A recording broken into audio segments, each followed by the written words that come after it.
I'm George Galloway, and I present Kalima Horra on Al Mayadeen television. Here we are in London.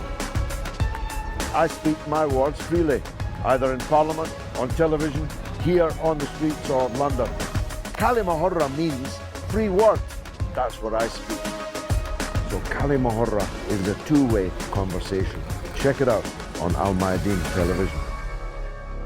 Welcome to Kalima Horra with me, George Galloway, for Al Mayadeen television, coming to you from London, but discussing Iran, Israel, Saudi Arabia, the United States, the crisis over the murder of the Iranian scientist. Dr. Mohsen Fakhrizadeh and several others were cruelly murdered in the street just outside Tehran last month. What did it all mean? How did it all happen? How was it allowed to happen? And what will be the consequences of it? The proximate reason for the attempt to nobble Iran's peaceful nuclear program by one means or another, by crippling sanctions, strangling sanctions that are literally killing people or actually killing them on the streets. What are the reasons for this? The stated reason is that Iran will not be allowed to acquire a nuclear weapon. Iran says it has no intention of acquiring a nuclear weapon, though if you ask me, they probably ought to and already have ought to. They are surrounded by enemies which are bristling with nuclear weapons. The United States fleet, the British fleet, and of course, Israel itself.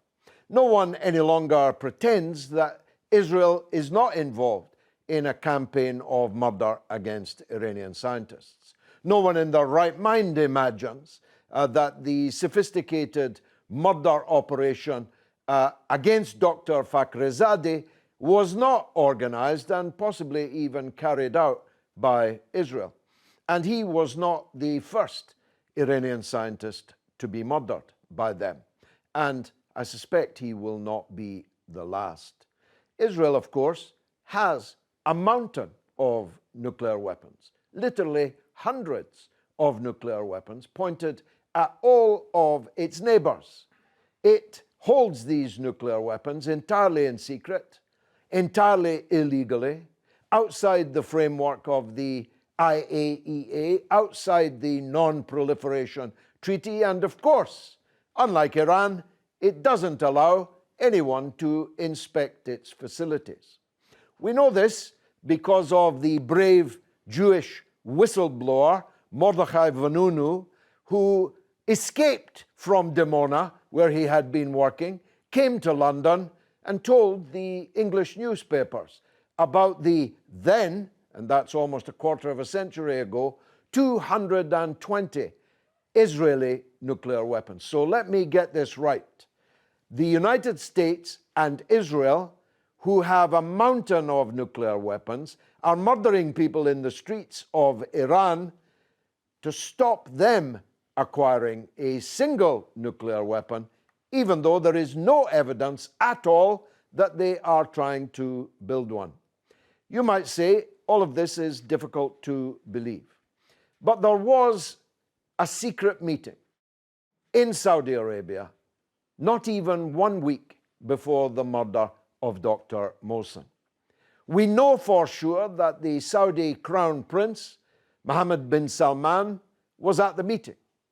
We know that Mike Pompeo, the character from The Sopranos, doubling as the Secretary of State of the United States, was also there. The Israeli press tells us that Benjamin Netanyahu was the third leg on the stool, that he was also present. If true, and Saudi Arabia denies it, it's hard to believe that this murder was not on the agenda. It's hard to believe that this murder was not at least informed to the people at the meeting, if not a green light for the operation taken. Iran has not retaliated, as it did not severely retaliate over the earlier murder of the Iranian general. General Soleimani was as big and important a figure in Iran as Dr. Mohsen, possibly more so. Iran's retaliation was to some extent stage managed. It did not go beyond certain limits. There has been no retaliation yet for the murder of Dr. Mohsen Fakhrizadeh. But I feel sure that there will be, and I feel sure that there was intended to be.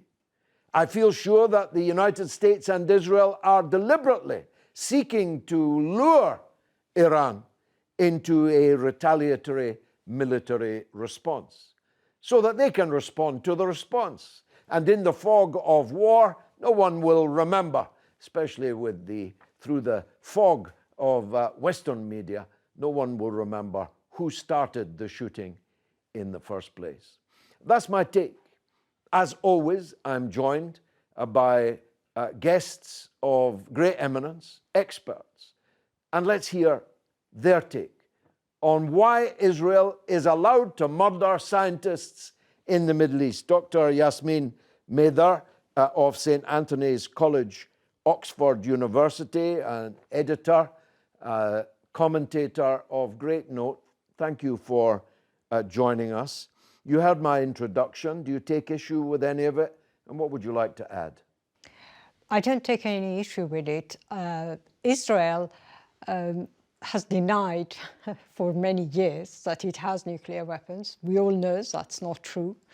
In addition to what you've said, there are a number of people seeking compensation for nuclear radiation illness caused by nuclear plants in Israel. We know this because the Israeli press has reported their cases. I think that we are in a very strange time when if such an act had been done by an Arab country, by a third world country, anywhere in the world, imagine a US scientist, a European scientist had been killed in the streets of London or Paris. Over the last 3 weeks, we would have had no end of publicity. We would have had lectures about how these people in Arab countries, these Muslims, don't know the rule of law, international law. They are ignorant. They are barbaric. The rules-based order. The rules-based order. They don't understand civilization. Yeah?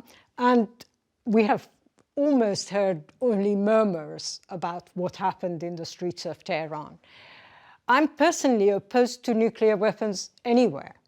But the first step to a nuclear-free Middle East is for Israel to give up its nuclear weapons. That would be the first demand, because it's the countries that we all know has nuclear weapons. My own judgment is that Iran hasn't got nuclear weapons, but it is developing to the stage where it can go there. My belief is it's called the Japan syndrome, where you build nuclear weapons to a certain level, but don't actually acquire nuclear weapons. Japan then passed this at some stage, but for many years it was going... So you have the technology, but you don't weaponize it. Exactly. You have the capability, but you don't weaponize it. But obviously, nuclear weapons will destroy the entire region and will destroy Europe if you use them. So we should campaign for a non-nuclear Middle East. But as I said, the first step, if anyone is serious about such a call, is to ask for the destruction of nuclear weapons in the state of Israel. What do you think of the Saudi angle? If this meeting did take place, the Saudis deny it, the Israeli media insists upon it, and they have produced, I must say, some quite convincing flight paths and so on of Netanyahu's jet. Is it likely that this matter was discussed between the three parties at that meeting? It could have been. However, maybe the planning for this required a longer time. Sure. I don't know. maybe the final approval for putting into action a plan that had been planned for many months was given then. In terms of Netanyahu being there, one of his ministers proudly said he was there. So we have a member of Likud party confirming that Netanyahu was at that meeting. My guess is he was there. And yes, you are right. It could be that the approval and the actually putting into action a plan that required months of planning, I would have thought, came that months. This would represent, it's only a thesis that you and I share, but this would represent a shifting of the tectonic plates in the region, wouldn't it? It would, yes, because at least so far, Saudi Arabia keeps denying this and therefore, and hasn't gone to the bilateral relations that Israel has had with Bahrain, with United Arab Emirates. And given the change of guards in the US, the future of bin Salman is hindered. I'm not saying he will lose power, but his future is hindered during a Biden presidency, not because Democrats have very moral principles more than Trump did, but because on appearance, Biden administration will have a different take on bin Salman. Speaking of Bahrain, Ali Alfayez, a Bahraini citizen in exile, political activist, commentator on both Middle East and military affairs. Particularly glad you could join us. What's your take on the assassination of Dr. Mohsen? Thanks, George. I suppose we should go to the principle of the creation of the Zionist entity, Israel. The colonial power who have left Middle East, they wanted to continue the control of the wealth and the political in that area. And after the Second World War, they started to withdraw, but they needed somebody to act as a proxy or an agent. That's why they created Israel in the 40s, and they gave the promise here in Britain and London. The idea is to disable these countries from producing knowledge and science. So they rely on the Western power totally. And the Western power can milk their wealth and control the area remotely through Israel. So if we have an independent country like Iran who produced the knowledge and came to a stage where they are able to use a nuclear technology to produce energy, medicine, and so on and so forth, is against the, their project, is against their idea. So it is natural that Israel, United States, and other Western power will target the scientists in Iran and others, like what they did in Jordan and Egypt and other countries as well. And in Iraq also. And in Iraq.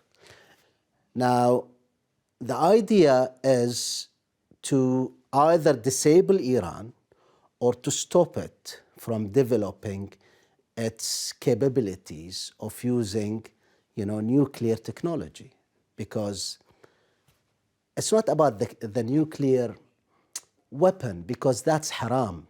By Imam Khamenei said openly, it's haram, it's prohibited by Islam. We are not allowed to use such weapon in Islam. It's about the technology itself. It's about Iran being able to produce knowledge and science, Iran being able to be an independent country and to transfer this knowledge to other countries. Then the Western will lose grip on that area and will lose a grip on its wealth. The project that you describe is working rather well, one has to say. Another Arab country surrendered to Israel and openly normalized its relations. many of these, all of these countries already had secret relations, but now they are proudly married. In the case of Morocco, Bahrain, the United Arab Emirates, an Emirati prince has just bought a 50% stake in an Israeli football club, and so on. This is a festival of normalization. So why the need to, if the project is working as well as it is, why the need to go to the extreme of risking a regional war? Because Iran will and has the capability of fighting back. Let's look at this festival of marriage that's happening between the Zionist entity and the Arab world. The government who have proudly announced their marriage with Israel are a government who have been created by the colonial power. Bahrain, UAE, Moroccan, Saudi on the way.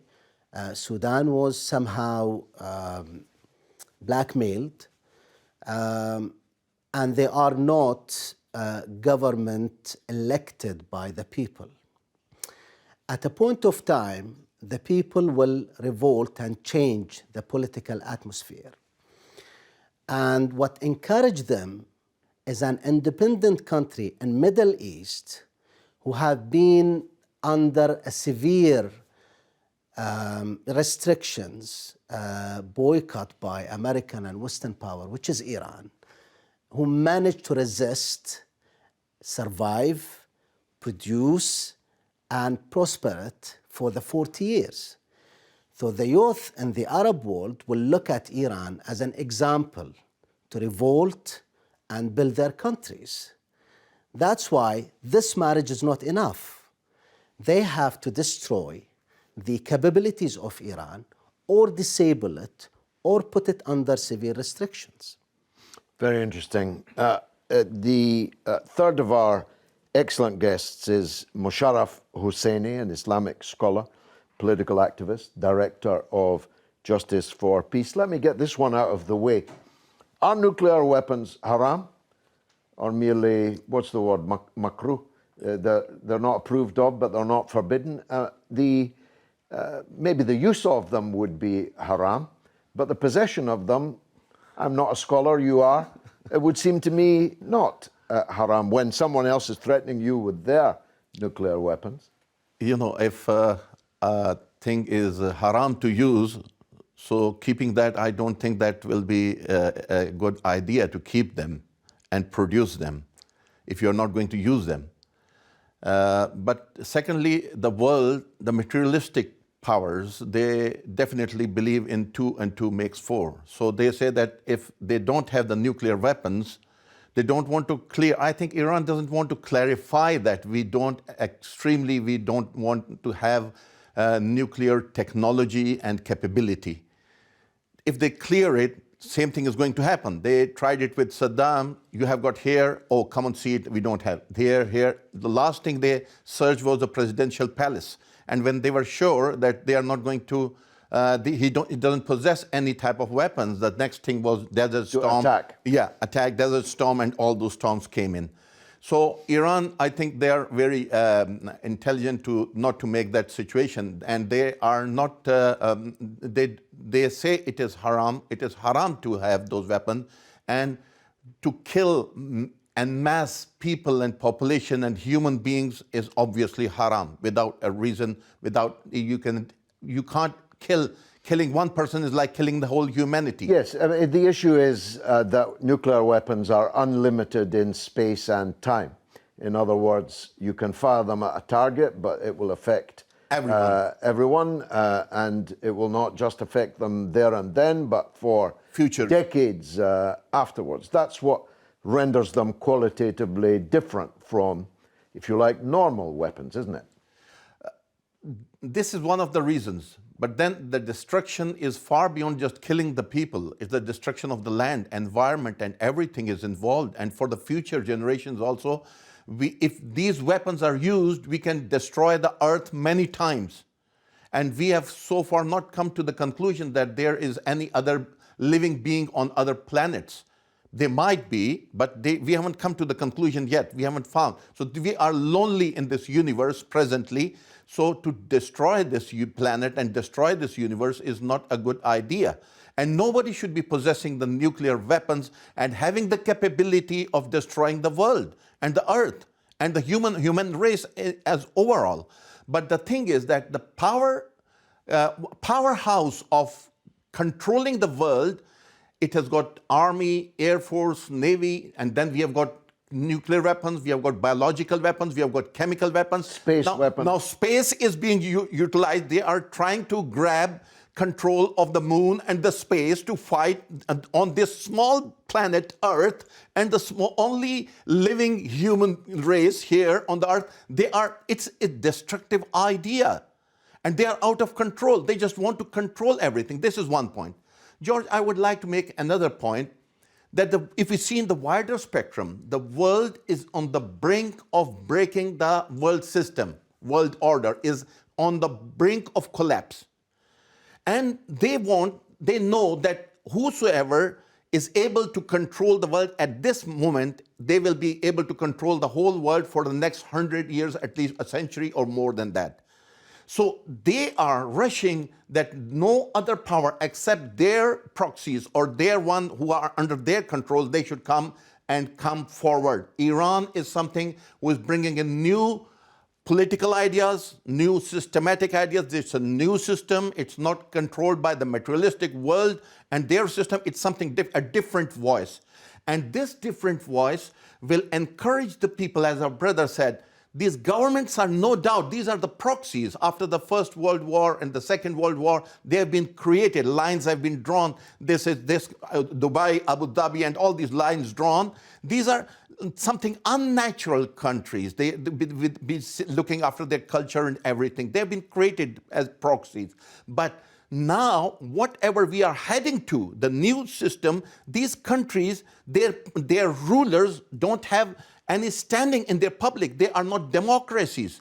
They haven't been going to the public and asking them or support of the public. So this is just the governments which are in control. They are with the Americans and with the Israel and with all those. They can, and this marriage, the normalization, I don't call it a normalization. This is a surrender. This is, in fact, everybody, they are trying, the United States is in reality trying its best to make everyone surrender to Israel now at this moment, because Israel, they think they are in our control, or America is under the control of the Zionist lobbies and all that stuff. So at this moment, they want that all these countries should submit or surrender to Israel in the present situation. But the governments might surrender, and they might have surrendered for a long time ago. But the public, I don't think they will. Well, we'll see. Not much sign of dissent, certainly in the Gulf. I'm a bit surprised with Morocco, which has mass political organizations, it has civil society, it has trade unions and communists and all kind of ists. We'll see how quietly the Moroccan people go into that good night. Much more of this coming up after the break. Stay tuned.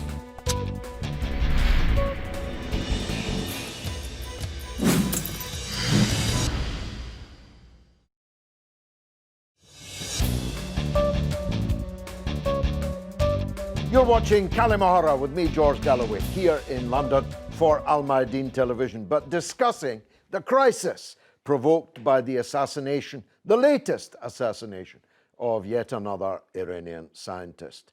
My panel of distinguished experts have spoken. Let's go to Iran, to Tehran, and talk with Dr. Seyed Mohammad Marandi, who is an academic and political analyst, a professor of English literature and Orientalism at the University of Tehran. Doctor, why does Israel have such hatred towards Iran? Well, the Israeli regime has a deep animosity towards Iran simply because Iran is the only major country in the world that doesn't recognize the Israeli regime. We have to remember that the Saudis, they have a secret relationship with Israelis. They've had it for a long time. The Turkish government, they have a embassy, they have direct flights and trade, and the rest of the region either has open relations or secret relations. It's only Iran that opposes the Israeli regime because it is an apartheid regime. Iran's policy towards Israel is identical to Iran's policy towards apartheid South Africa. So the animosity stems from the Iranians being very robust in declaring the illegitimacy of the apartheid project and the colonization of Palestinian land. And the Israeli regime wants Iran, and the United States wants to hold Iran back. The nuclear program is peaceful. The International Atomic Energy Agency has never said there has been anything military angle to this program, but the Israelis and the Americans are using the Iranian nuclear program as an excuse to put pressure on Iran and to isolate the country. But the Israelis and the Americans, by targeting Iranian scientists, whether under Obama, where 4 were murdered, or now where 1 was recently murdered, they are carrying out acts of terrorism. And the Western media is justifying this by creating this narrative that this scientist was in charge of producing a nuclear weapon, whereas the IAEA has never said any such thing. Why has the West been so quiet when it comes to condemning this murder? Well, there are a couple of problems here. One is that since the Western media still dominates in much of the world, the international community basically gets their information from Western sources. And Western sources are utterly dishonest. They, as soon as this scientist was murdered, they tried to justify this terrorist attack by implying that he was the head of a nuclear weapons program, which was a lie. Iran, the International Atomic Energy Agency, has never accepted such a claim. They've never made such a claim themselves. And in fact, Iran is implementing the additional protocol right now, which allows the IAEA to have exceptional access to Iran's nuclear program. And by the fact that the EU did not condemn this attack, they did not condemn this act of terror, they did not use the word condemnation or condemn, they are in fact whitewashing the Israeli regime's actions. They are giving a green light to murder. And the same is true with other Western countries. So Western regimes are supporting terrorism. The United States, of course, gave an openly green light through Trump's retweets and through what we saw in the New York Times and statements made by US officials. Much of the rest of the international community that knows what's going on, powerful and independent states, they've condemned this.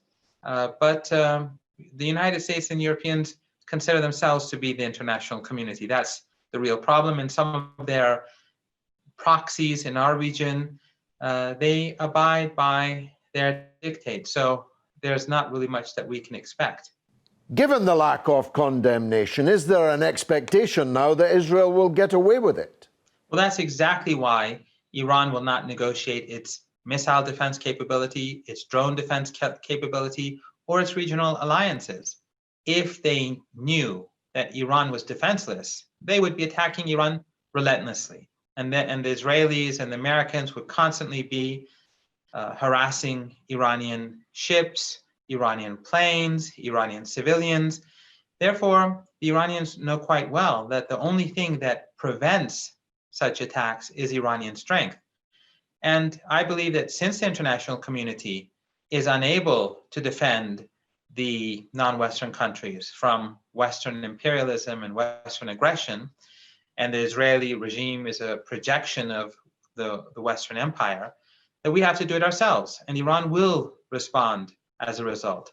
Iran has already responded in parliament by decreasing cooperation with the International Atomic Energy Agency and also expanding the nuclear program. That is the punishment for the United States and the Europeans for supporting such behavior by the Israeli regime. And there will also be a lethal response to the Israeli regime. There's no doubt about that, because the Israeli regime has to be forced to recognize that they will pay a price for aggression. A clever man, that. Dr. Yassamine, although, of course, loyal to your original country of Iran, you're not a supporter of the political system there. It's fair to say that. What do you think the impact on politics in Iran will be of, I'm sorry to put it this way, the apparent ease with which Israel can murder extremely important people inside the Islamic Republic? If I were a voter in Iran, I'd be looking for, in the elections next year, a government that was going to be a bit stronger, a bit more capable of defending our vital interests. What do you think the impact will be?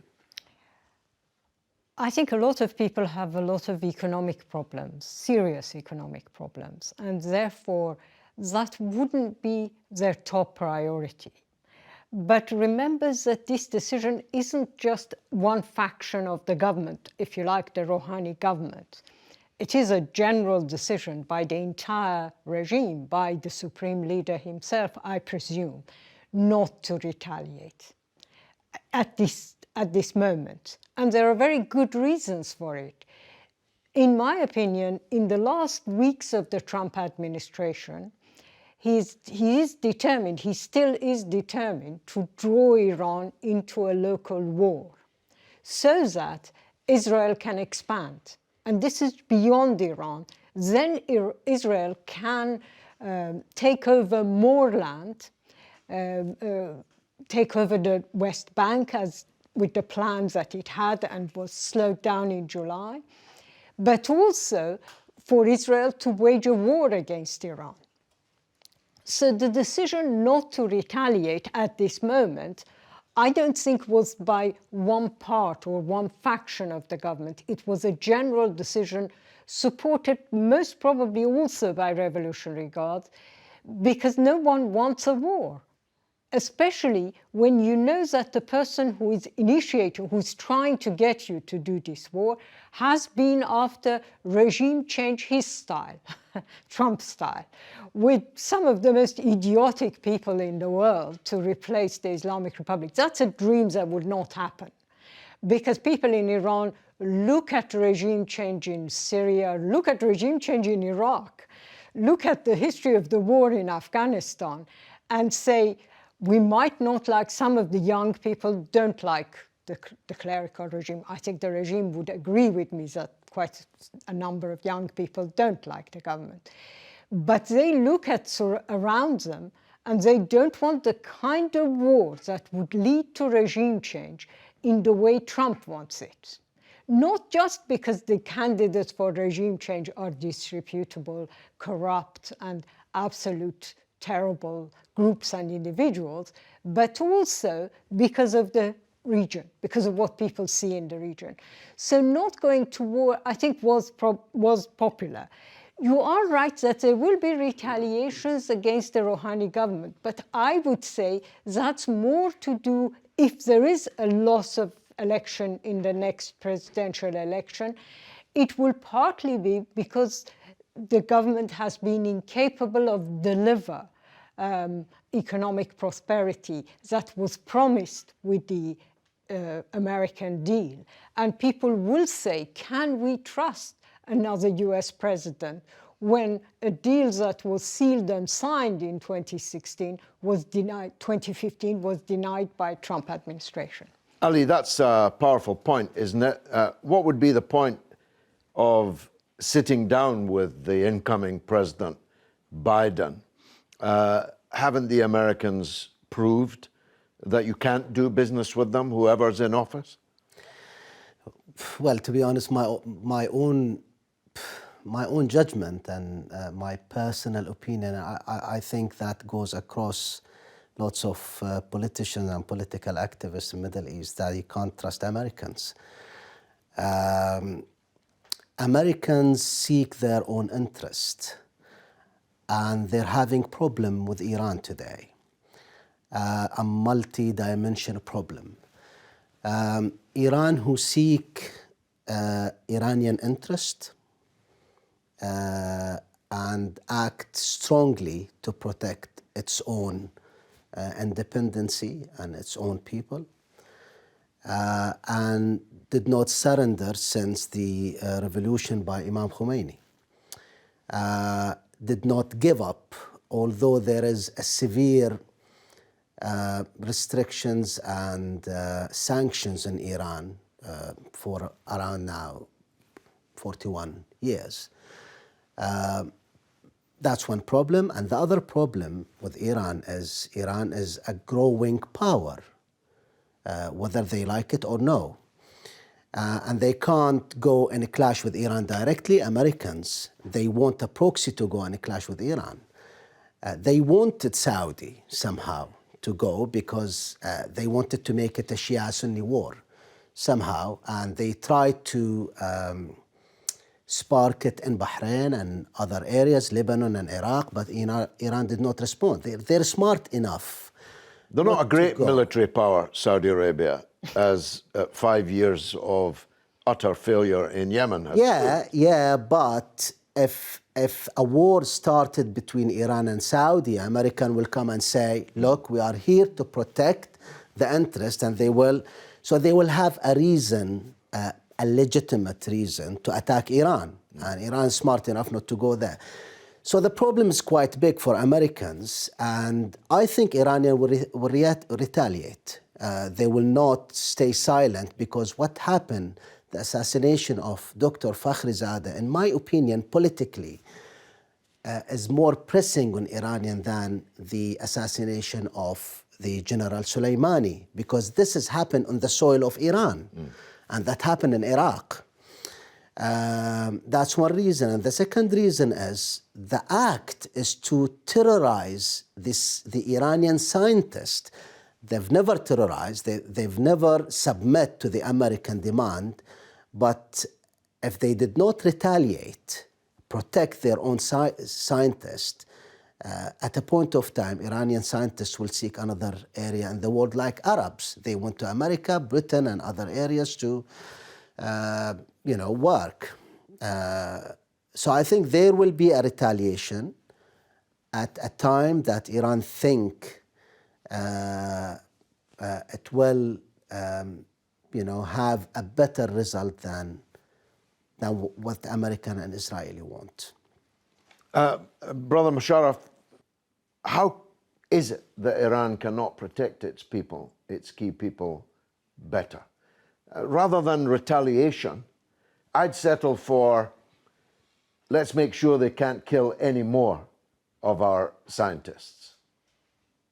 Yeah, well, George, I would like to mention that killing of Fakhrizadeh is not in just killing a scientist. It's much more than that. The Israelis have given the message to the public in Iran also that your security forces, they have failed to protect a scientist of that caliber who was under threat for years.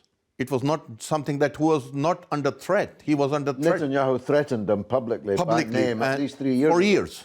For years. He was in the picture for years. So the security forces, the confidence of the Iranian public on the security forces and the apparatus which is working for the security, they also wanted to shatter that and encourage those who are anti-government people to come up, and there is some space for them, and create a confusion in those areas also. That's one point. So secondly, the scientist, eliminating a scientist of that caliber is something very serious. He was of a very high prestige and high honor, like the killing of Qasem Soleimani sometimes back, and now this one. In Afghanistan, if we see that when Americans were on the brink of coming, before that there was the martyrdom of Ahmad Shah Massoud there. So here also the situation is not very simple, and Iran don't have an option not to retaliate. But retaliation in what sense and at what time? If they don't retaliate, they have to move 2 more steps back, which Iran don't have that space to move back now. I think they're smart enough, they will choose it at their own, not before, because at this moment, Trump was of the idea, and the Israeli regime is of the idea that Biden will try to make good terms with Iran. So if there is a war before that, so Biden will not be able to create that situation. Try to box him in. Now, Paul Ingram is a campaigner here in Britain against nuclear weapons. Good to be here, George. Thank you for having me. Can a state simply assassinate scientists from other nations? Well, so I think that question can be divided into two. They physically can. Scientists have been killed. It is quite clear that either the Israelis or the United States have been assassinating scientists within Iran. There's no question about the actual act itself. Should they be able to? Absolutely not. We used to have an international norm almost universally accepted against assassinations of any kind, particularly political leaders and others. But I think that norm has been eroded over the last few years. And we've seen the United States using drone attacks and other technologies to engage in targeted killings. The Israelis have been engaged in assassination of political leaders for some time. I think ever since the assassination of Yitzhak Rabin in 1995, which was possibly one of the most successful assassinations we've ever seen, in the sense that the extreme right-wing lone assassin managed to derail the peace process, and the region has been suffering ever since. I think Israelis noticed that success and feel that whatever the morality, they seem to feel a license to be able to kill individuals if they choose to, if they have a particular interest to do so. Whether it be to put back nuclear programs, or whether it be to send a political signal, or actually most likely and most common to disrupt smooth running political processes, peace processes, or trigger some sort of hostile reaction that can disrupt any otherwise peaceful operations. Is there any international law that provides protection for scientists? Well, so there's not a specific international law that protects scientists, but of course, you know, there is international law against one country operating with impunity to kill and assassinate anybody. So in your view, why does Israel target scientists? I think the reason why they target scientists is because it reinforces the narrative that they have, that the scientists, the individuals concerned in these research projects, are engaged in projects that are designed to develop weapons that are destabilizing or undermine the peace. So whether that's true or not, whether any particular individual scientist is in fact engaged in, say, nuclear weapons research, that is the narrative that they push within Israel, the United States, Europe, and other places. And killing an individual that they accuse of being involved in this sort of research reinforces that narrative in the minds of the target audience. So, for example, there's been much less condemnation of this assassination within the United States, within Europe, because the suspicion is cultivated and strengthened by those narratives that this individual or these individuals are involved in developing nuclear weapons for Iran. And no amount of condemnation that this is double standards or that these individuals were not actually involved in these projects can dent that sort of narrative. In fact, you know, the moment you start saying, well, this person was not involved in nuclear weapons research, you're taking away from the point that these countries are involved in, frankly, outrageous assassination techniques. Will the deafening silence around the world in condemnation, or the lack of it, give Israel further license to kill? Yes, I think absolutely. I think the fact that the international community has been muted in its condemnation of this activity does give license to future Israeli actions in this way. It's really difficult for countries that are seen as or labelled as aggressive or contrary to the international community to condemn this sort of activity or to retaliate without this being seen as further provocation. The fact that those states, particularly European states, have been relatively quiet on this because I guess they are they hold back on criticizing Israel because of the fear of being accused of anti-Semitism or the fear of losing a close relationship with the United States or suffering condemnation in response. Ali, this must be a nervous time for, I don't mean to insult them, let me just call them small allies in the Persian Gulf of the United States.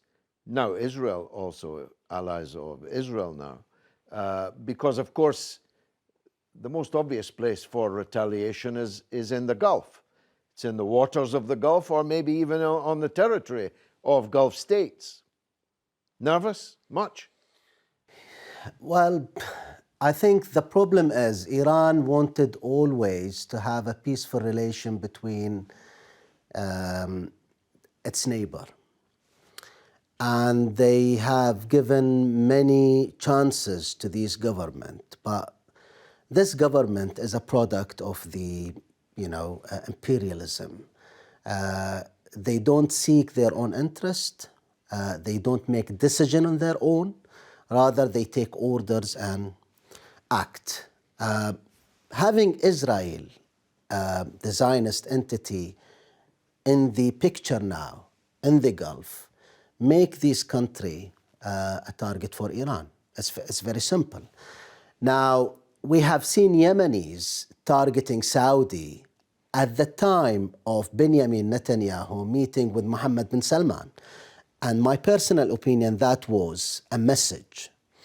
And that's why Benjamin Netanyahu canceled his meeting in Abu Dhabi and Manama, which should happen a week ago. Now, I think Iranian, until today, they wanted a peaceful relation. But the problem is these government, they don't listen and they go blindly with Israel and American. At a point of time, there will be a clash.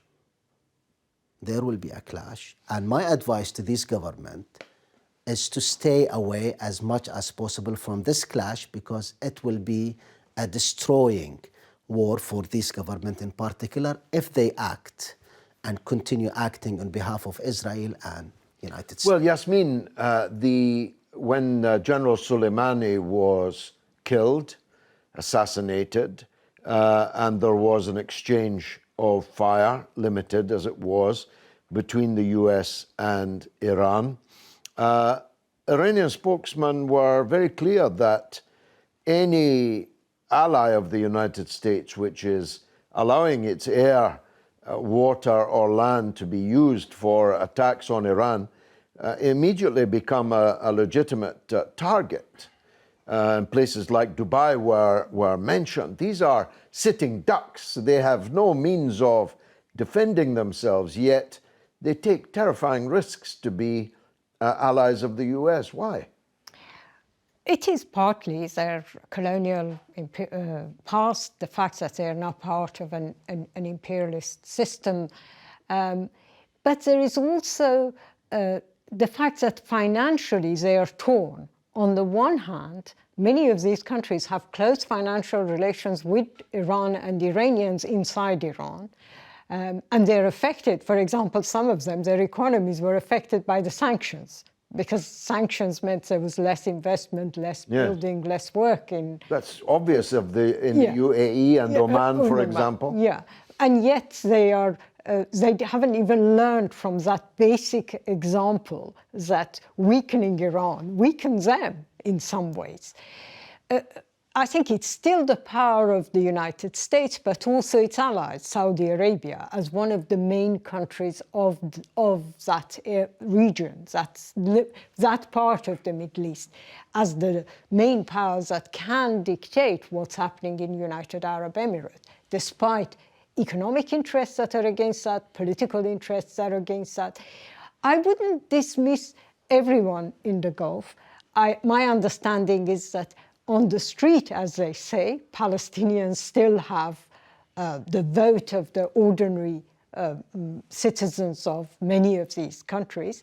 The fact that Kuwait didn't go and oppose this is a good example that even with the limited, very limited, if you like, access to popular vote or popular opinions that exist in Kuwait, completely limited, but the fact that Kuwait didn't go and opposed the Saudi-Israeli alliance is a sign that as soon as you go into the street in these countries, alliances with the Zionist entity is not acceptable to ordinary people. A very good point on which to end. I've been George Galloway. This has been Kalima Horra on Al Mayadeen Television. Thank you for watching.